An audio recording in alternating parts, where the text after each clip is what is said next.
Hello everyone, welcome back. In this video, I'm going to show you how to change currency in Exness in 2026. For that, first of all, you need to come here on exness.com. Afterwards, simply log in into your account if you haven't already. Now, when you log in into your account, you are going to see this type of My Account section on the dashboard. So over here, click on the option of Open Account. Now you can choose any of the account types that are available here.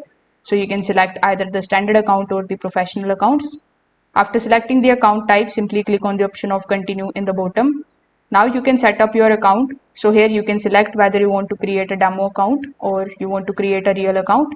Now over here you are going to see that we have the currency option available here, and by default in the currency USDT will be selected, but you can definitely go ahead and change it, and this is exactly what we want to do. So click on this drop down menu, and here among the given currencies you just have to simply select that particular currency in which you want to basically open this account. So after selecting your currency, you just have to simply scroll down a bit, provide a trading password and click on the option of create account. So this way you will be able to easily change the currency in your Exness account. If this video helped you out, consider subscribing to the channel and liking the video. Thanks for watching.